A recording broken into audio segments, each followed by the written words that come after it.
साहेब, मंगलप्रभात लोढा यांनी 2014 पर्यंत भाजप ही तेवढी राज्यात ताकदवर नव्हती असं वक्तव्य केलंय.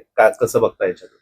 काल बघा मी देखील वाहिन्यांवरती आमचे मंत्रिमंडळातले सहकारी माननीय मंगलप्रभात लोढांचं एक वक्तव्य ऐकलं आणि त्यांनी हे स्पष्ट केलं त्यामध्ये की 2014 पर्यंत इतकी ताकदवान ही भाजप महाराष्ट्रामध्ये नव्हती. म्हणजे हे त्यांनी स्वीकारलं. आणि ठीक आहे, आता भाजप ताकदवान आहे किंवा भाजपचे लोक विधानसभेला आमदार जास्त निवडून आले ही वस्तुस्थिती आहे.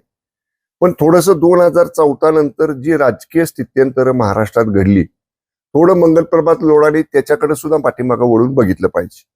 कारण 14 ते 19 जेव्हा भाजपचं आणि शिवसेनेचं सरकार होतं तेव्हा काय वस्तुस्थिती राज्यामध्ये होती हे आपण पाहिलं. पण 19 नंतर जेव्हा महाविकास आघाडी झाली आणि ते झाल्यानंतर भाजप विरोधामध्ये बसली आणि उद्धव ठाकरे साहेबांनी राष्ट्रवादी काँग्रेस आणि काँग्रेस बरोबर महाविकास आघाडी करून सरकार केलं. त्यावेळची काय होती परिस्थिती, तर पूर्ण ताकदवान ही राष्ट्रवादी काँग्रेस असेल काँग्रेस असेल हे करण्याचा प्रयत्न त्या महाविकास आघाडी सरकारमधनं झाला.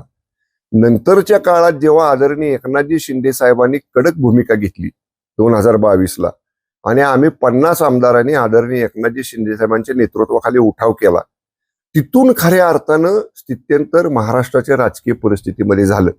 आणि सत्तेच्या बाहेर असणारी भाजप ही आदरणीय शिंदे साहेबांच्या या निर्णयामुळं ही पुन्हा सत्तेमध्ये आली आणि त्याचा परिणाम झाला की आदरणीय शिंदे साहेबांनी 2.5 वर्ष मुख्यमंत्री म्हणून जे राज्यामध्ये काम केलं ते महायुती म्हणूनच केलं.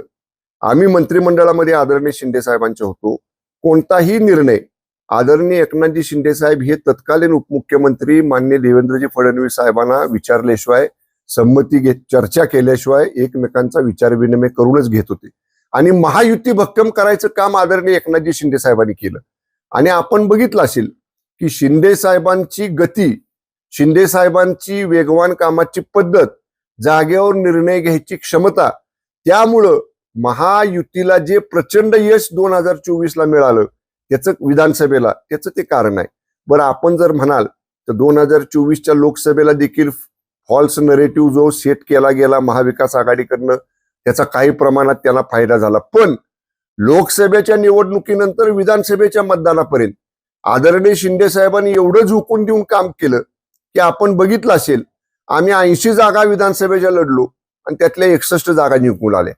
आणि मुख्यमंत्री माझी लाडकी बहीण योजना, 1 रुपयात पीक विमा, महिलांना 50% एसटी मध्ये सवलत, सुशिक्षित बेरोजगार तरुणांना प्रशिक्षण योजना, अशा वेगळ्या वेगळ्या क्षेत्रातल्या सगळ्या लोकांसाठी भरीव काम या आदरणीय शिंदे साहेबांच्या मुख्यमंत्री पदाच्या कालावधीमध्ये झालं. त्याचा परिणाम महायुती भक्कम होण्यामध्ये झाला.